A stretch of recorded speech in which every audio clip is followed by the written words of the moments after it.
Shalom Shalom, estamos desde la Yeshiva Tefilá Emet, quien les habla Liat Cohen Ben Shahar, también de la Yeshiva. Vamos a continuar con nuestros estudios acerca de esta festividad, la festividad de Sukkot. Vamos ahora a analizar las normas relativas al Lulav, ya no analizamos las normas relativas al Etrog. Vamos a continuar entonces con estas normas que tienen que ver con el Lulav. Nos dice, les recuerdo que este estudio es un estudio por el Rab Abraham Haim Ben Harab, que son las 4 especies, es la introducción a los dinim, es el Arbaat Haminim, y vamos entonces a empezar con los diversos tipos de Lulav. Nos dice el Rab que existe en la actualidad decenas de especies de palmeras. Partes de las palmas son kasher para su utilización como lulav y se pueden pronunciar la verajá correspondiente sobre ellas. El resto de las palmas no son aptas para su utilización como lulav. El criterio básico que las distingue es muy sencillo, dado que la Torá denomina al lulav palmas de datilera. Toda palma que tiene características similares a la palma datilera dará palmas utilizables como lulav. Y todo lulav proviene de una palmera de características distintas a la datilera. O sea, cada palma que dé características muy diferentes a estas características es pazul. Incluso las palmas de una palmera que no da frutos en absoluto, pero cuyas características son similares a la palmera datilera, serán kasher para lulav. Así enseña el Hatán Sofer en su K 32b. Y el Hazon Ish en Kilaim 2. En los últimos años ha aparecido en el mercado una nueva especie de lulav conocido por el nombre de Deri, que destaca por su belleza, su tamaño y su grosor, y es perfectamente kasher. De igual modo existen decenas de nuevos tipos de palmeras, de especies nuevas cuya palmas son kasher para ser utilizadas como lulav y pronunciar sobre ellas la verajá, aun cuando previamente no las hayamos conocido en absoluto. Existen también otra especie nueva conocida por el nombre de canari. De esta palmera vamos a analizar mucho. Conocida con el nombre de canari, sobre la cual están divididas las opiniones que determinan la halajá en la actualidad. Por consiguiente, es preferible prevenir y evitar tomar como lulav las palmas dispuestas en jardines, en parques públicos y en las avenidas a la entrada de las ciudades, puesto que muchas de estas palmeras pertenecen a una especie canari, y quien las utilice estará poniendo en duda su cumplimiento de la mitzvah, salvo, por supuesto, cuando se sabe con certeza que se trata de palmeras datilares, en cuyo caso se las puede utilizar, contando naturalmente con la autorización de sus dueños. Ahora, hay numerosas diferencias entre la palma datilera y la especie canari, tanto en forma de árbol como en una forma de sus ramas. La palmera datilera, su tronco es largo y delgado, y nacen retoños en su alrededor. Las ramas se estiran hacia arriba y sus frutos son grandes y se aprietan unos con otros. Mientras que la palmera canari, su tronco es bajo y grueso, sin retoños, sus ramas caen hacia abajo y sus frutos son pequeños y no están todos juntos. El lulav de una palmera datilera tiene ciertas características. La separación entre una y otra hoja no es uniforme. Hay puntos del lulav en que esta separación es de 3 o 4 centímetros y hay puntos en que las hojas se hallan separadas por un espacio de apenas 1 centímetro. Estamos hablando de una palmera datilera que es kasher. Ahora, sus hojas también son apenas duras y culminan en una punta aguda que pincha, que como si picara. La hoja del medio en el lulav de la palmera datilera es más largo que la hoja central del lulav del canari. Su columna central es dura y no se encorva cuando uno la sacude. Y la otra es que el lulav de la palmera datilera tiene una especie de polvillo blanco entre sus hojas. Esta es la palmera datilera que es kasher. Ahora, el lulav de una palmera canari, que está en duda si es kasher o no, la separación entre sus hojas es uniforme, de aproximadamente 1 centímetro. Sus hojas son blandas y no culminan en una punta que pinche, o sea, no pican la punta. La hoja del medio del lulav, del canari, es más corta que la hoja central del lulav de la palmera datilera. Su columna central es blanda y se encorva cuando se le sacude. En el lulav canari no se halla ningún polvillo entre las hojas. Esta es la diferencia entre una palmera datilera y una palmera canari. Entonces, en conclusión, la palmera datilera, la que es kasher, su tronco es alto y delgado y sus hojas se estiran hacia arriba. Y la palmera canari, su tronco es bajo y grueso y sus hojas se inclinan hacia abajo. Estas son las diferencias entre una palmera datilera y una palmera canari. El lulav de la palmera datilera, la separación entre sus hojas es mayor que la palmera canari. Y el lulav de la palmera canari, sus hojas se encuentran mucho más cercanas una de la otra que la palmera datilera. Esta es la diferencia que hay. Ahora, la medida necesaria del lulav, vamos a analizar esto. El largo mínimo del lulav ha de ser de aproximadamente 4 tefajim, o sea, palmos, más o menos según el Shulchan Aruch, Simán 650, Seif 1. Un tefaj equivale aproximadamente a 9.6 centímetros y el Hazon Ish lo evalúa entre 8 centímetros según el Gaón Rav Haim Naeb.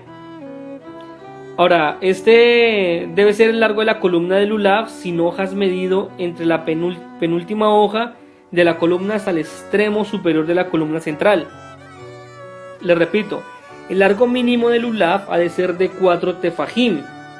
Este debe ser el largo de la columna del lulav sin hojas, medido desde la penúltima hoja en la columna hasta el extremo superior de la columna central. Entonces, un tefajim, recordemos que está entre 9.6 y 8 centímetros. Esto es un criterio dependiendo de lo que nos analiza el Shulchan Aruch en el Simán 650. Ahora, un lulav cuyas hojas se separaron se conoce como nifredu, o también es como cuando se endurecieron y no es posible juntarlas. Esta se considera nifretsu, o sea, cuando las hojas se separaron es nifredu, y cuando se endurecieron y no se pueden juntar se conoce como nifretsu. Un lulav cuyas hojas se han separado una de la otra es kasher aun cuando no las haya atado todas en conjunto, pero si la mayoría de las hojas se separaron y adquirieron una textura de las ramas de la palmera, o sea, que el punto de unión de la hoja a la palmera se endureció como madera y las hojas se despliegan como arcos de tal modo que no es posible reunirlas en torno a la columna central, el lulav es pasul. Esto es según el Shulchan Aruch Simán 645 Seif 1. Y en este caso, según ciertas opiniones halágicas al que alude se le alude el nombre de nifretsu, que es cuando se endureció y no es posible juntarlas.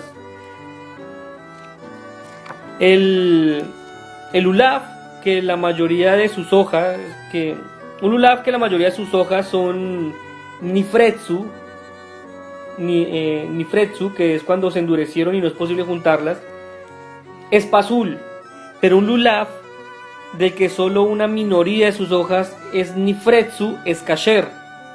Recordemos, el nifretsu es cuando se endurece y no se pueden juntar. Entonces, el lulav que cuando la mayoría de sus hojas es nifretsu es pasul.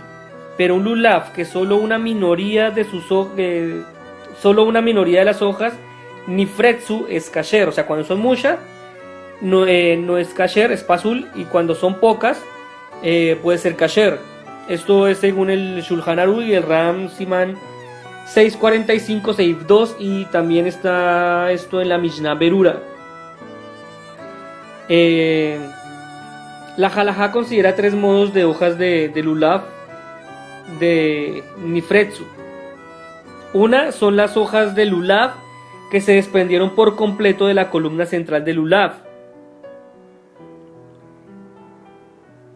El punto de unión de la hoja con la columna central se hizo muy delgado, pero la hoja aún se encuentra unida a la columna.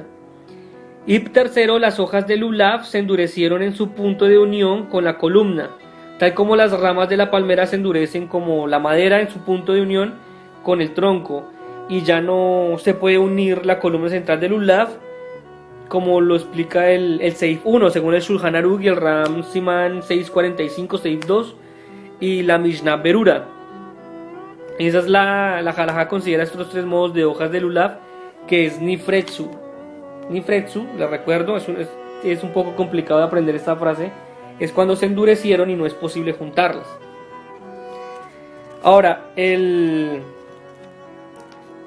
existe una palabra que se llama tiomet, la tiomet del lulav. Todas las hojas del lulav crecen en pares y se hallan unidos unas hacia los costados de las hojas. Por tanto, el dorso de las dos mitades que están unidas se llama tiomet, que sale de la palabra teomim, que significa mellizos. Entonces, todas las hojas del lulav crecen en pares que se hallan unidos por uno de los dos lados de la hoja. Por tanto, el dorso en que las dos mitades están unidas se llama tiomet, o sea, está el lulav y luego se separan dos hojas. Esta unión se llama tiomet. Ahora, hay quienes dicen que es señal de esmero en la misbah buscar una lulav cuya hoja central, la más alta, se encuentre unida y no se divida en absoluto. Esto es según el Ram Siman 645, Seif 3. En caso de haberse dividido la tiomet de la hoja central, si se dividió la mayoría de su longitud, el lulav es pasul el primer día, pero el resto de la festividad es kasher incluso para pronunciar la verajá sobre él, y si se dividió en menos de la mitad de su largo, es kasher para pronunciar la verajá sobre también el primer día. Esto también está en la Mishnah Berura, Siman 645, y en el Seif Katan 17.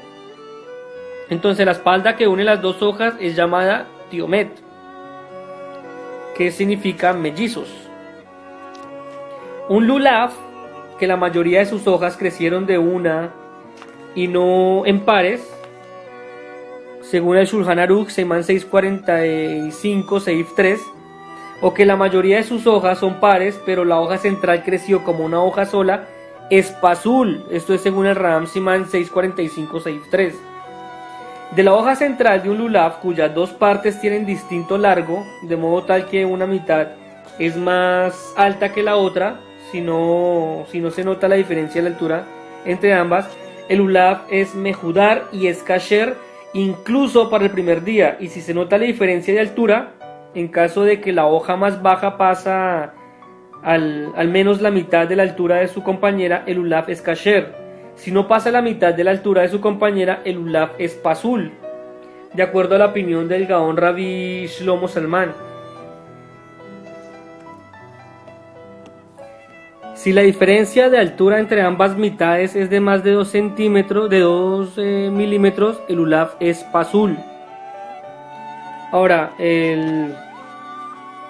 la hoja central de un lulav cuyas dos partes tienen un ancho desigual, de acuerdo al Marán Rabbi Shlomo, si la hoja más angosta cubre la mayor parte del ancho de su compañera, el lulav es kasher, de lo contrario es pasul.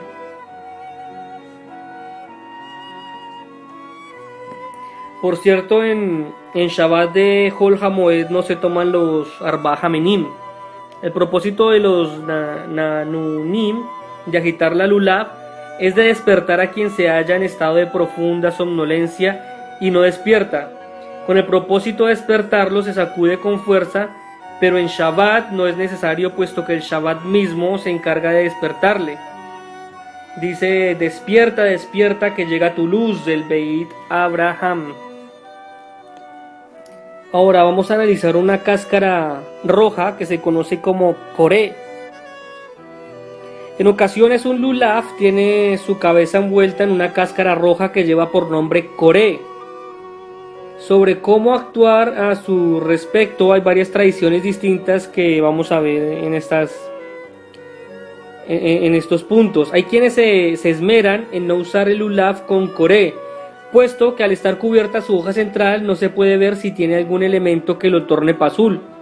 Por ejemplo, un doblez en su cabeza que, de acuerdo a la opinión del Ra, lo torna pasul, como lo vamos a ver más adelante, o una de sus mitades más alta que la otra, que de acuerdo a quienes determinan la halajá siguiendo el Rib, lo convierte en pasul, como ya se ha visto, o si en la cabeza está dividida como un gemnak, el cual veremos también más adelante ese término, y solo se halla hundida por medio del coré, que de acuerdo al Rab de Brisk lo convierte un lulav en pasul.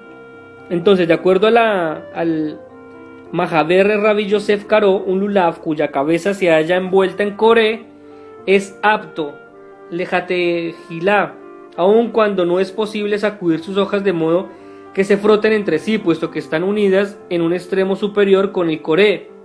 De acuerdo a la opinión del Mejaber, no es necesario que se froten, sino que basta con el movimiento hacia adelante y hacia atrás del lulav delantero.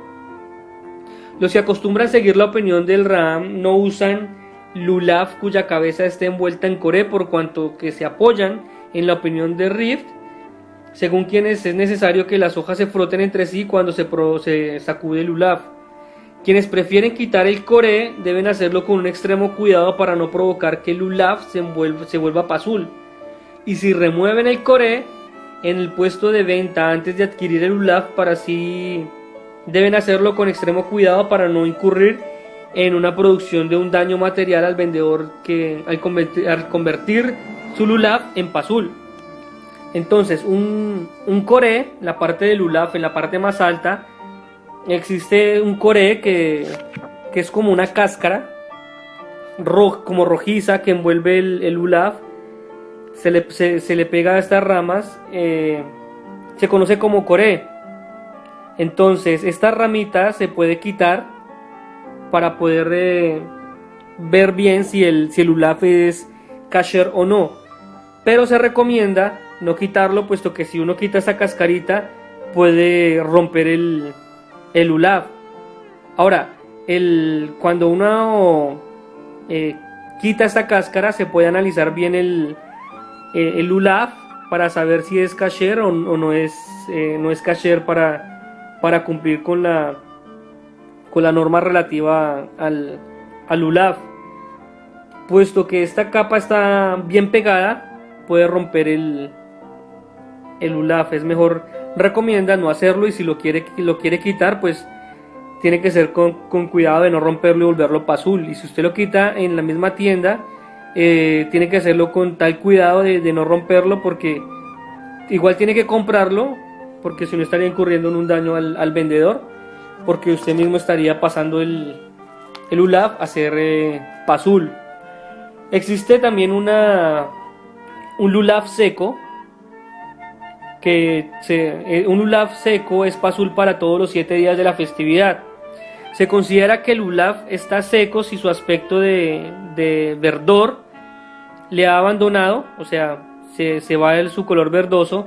Esto es si se ha secado la mayor parte de la hoja central, o si se han secado la mayoría de las hojas del lulav y la mayor parte de cada una de ellas, aun cuando la hoja central no se haya secado. Dado que hay varias opiniones respecto de cuál es el punto de sequedad de la hoja central que torna al lulav pasul, lejatejilá, en principio, es preferible no utilizar el lulav cuya hoja central muestre todo indicio visible de estar secándose. En este caso, en un caso tal de no disponer de otro lulav, se puede utilizar para la veraja siempre que no esté seca la mayoría de su hoja central.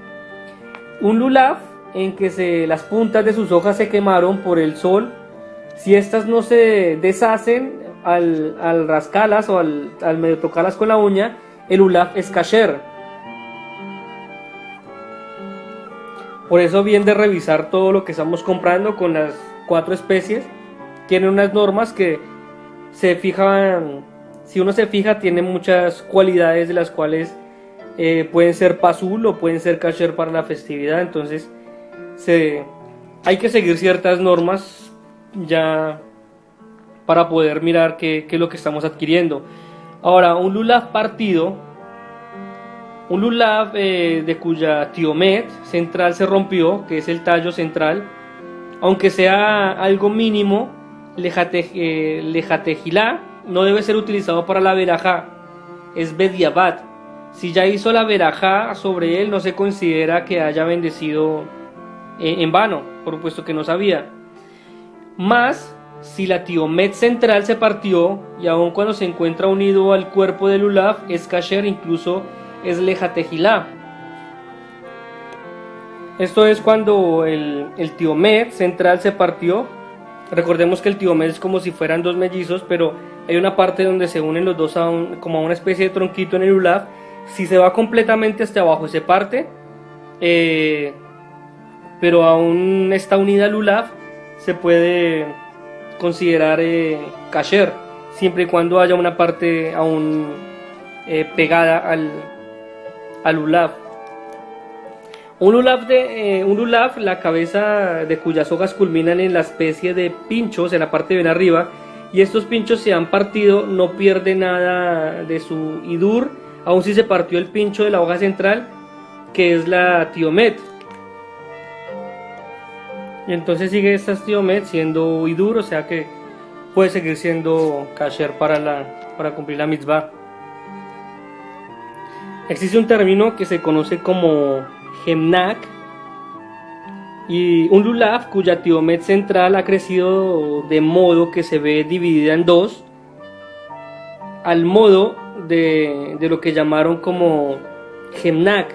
En la Gemara es pasul, siempre que una de ambas cabezas se incline hacia un costado, pero si ambas cabezas se yerguen juntas, el modelo del Hemnak no le es aplicable.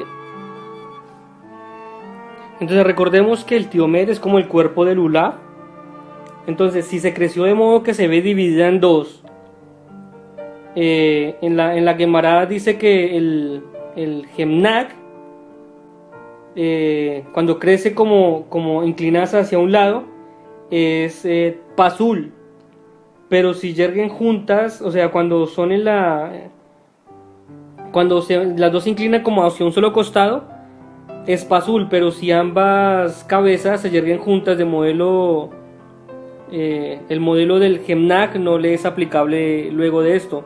Entonces, un lulav cuya tiomet central ha crecido de modo que se ve dividida en dos, al modo de lo que llamaron como Hemnak, en la Gemara es pasul, siempre que ambas de las cabezas se inclinen hacia un costado. Pero si ambas cabezas yerguen juntas, el modelo del Hemnak no le es aplicable. Entonces, el tiomet central cuya hoja izquierda se inclina al costado, por consiguiente es que Hemnak, y por lo tanto lo hace no apto para una verajá, o sea, invalida el lulav.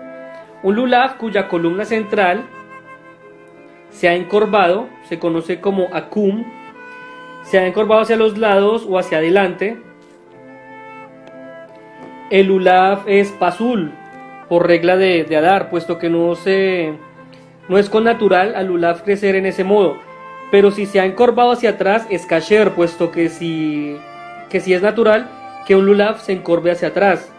Hay quienes opinan que la curvatura del lulav lo torna pasul únicamente si este se ve como un arco, esto es como un semicírculo, y que una curvatura inferior a esa no lo invalida. Aún así es preferible lejatejilá, utilizar un lulav que no se haya curvado en absoluto, pero de hecho que el lulav deba ser analizado con especial atención para determinar su condición de kasher.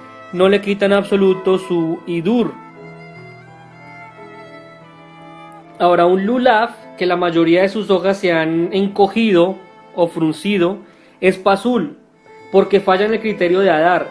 Si solo su tiomet central se ha fruncido, de modo que se ve como una sucesión en zigzag, el lulav es kasher. Entonces, si se encoge es pasul, pero si la punta termina como en zigzag, puede ser kasher. Ahora existe una punta redondeada que nos dice que no hay consenso entre nuestros sabios respecto a la aptitud de un lulav cuya hoja central tiene una punta redondeada y doblada de modo de un nelf o un botón. Esto es según el Shulchan Aruch en el Simán 645, Seif 9, y también está en la Mishnah Berura y en el Seif Katan 42. En el Ro se esmeraba por conseguir un lulav en tales condiciones a partir de considerar que el doblez de su cabeza asegura que la hoja central permanezca cerrada incluso durante los nianuim, que son los movimientos. Quienes se rieguen por la línea del Rog se pueden continuar su costumbre, según lo que nos dice el rabino. En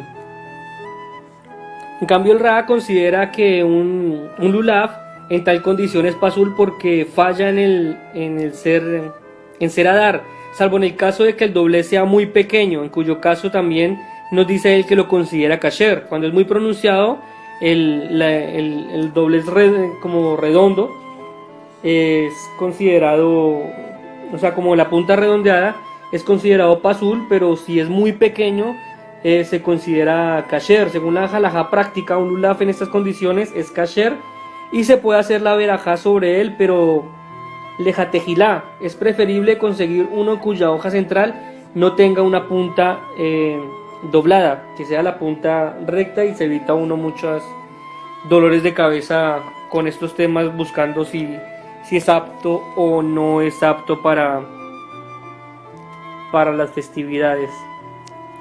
Y esto entonces en cuanto a lo que tiene que ver con el lulav. Y hay un texto del Seder Hayom que dice que escuché también que quiso Hakadosh Baruj Hu dar mérito a Israel y no quiso que nadie quedara fuera. Y hay entre los hombres tres tipos. Los hay que tienen fragancia y también sabor, son los apegados a la Torá y actúan también en consecuencia. Y los hay que carecen tanto de sabor como de aroma, y son los ignorantes, superficiales en su vida. Y los hay que tienen sabor y carecen de aroma, estudian Torá, mas no hay en ellos buenas acciones que propaguen su fragancia. Y hay también quienes realizan buenas acciones, pero carecen de Torá. Y tomamos las cuatro especies y las aferramos juntas, indicando que de todos necesita el mundo. El etrog tiene sabor y aroma, el arabá carece de ambos. El hadas tiene aroma, mas carece de sabor, y el lulav tiene sabor, pero carece de aroma. Y nos ordenó unirlos, porque cuando están unidos no se advierte ningún defecto en conjunto, tal como cuando se prepara el ketoret, el incienso sagrado, incluyendo entre sus integrantes la helbená, que es el gálbano, que aunque despide cuando está aislada un olor desagradable, al combinarse con el resto de los ingredientes es ketoret. Su mal olor sale y muy por el contrario resulta una fragancia perfecta. ¿Por qué no se reconoce la luz sino desde dentro de la oscuridad? Y así consideraron nuestros sabios de bendita memoria cuando ordenaron: toda plegaria que no incluye a los transgresores de Israel no es una verdadera plegaria. Esto está en el Seder Hayom.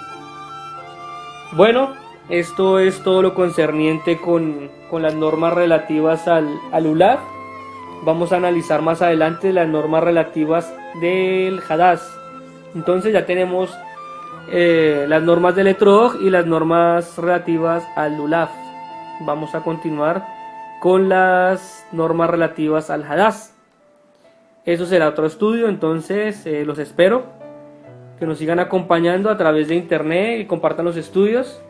Quien les habló, Liat Cohen Ben Shahar, talmid de la Yeshiva Tefila Emet, y Shalom. Regocíjate y canta, adoradora de Sion, porque grande es, porque grande es, porque grande es, en medio de ti, el Santo de Israel.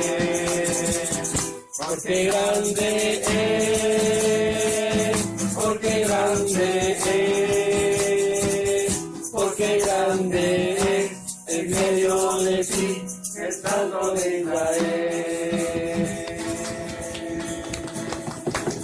Baruch Hashem, בשעה טובה, עת estuvo bueno, Baruch Hashem.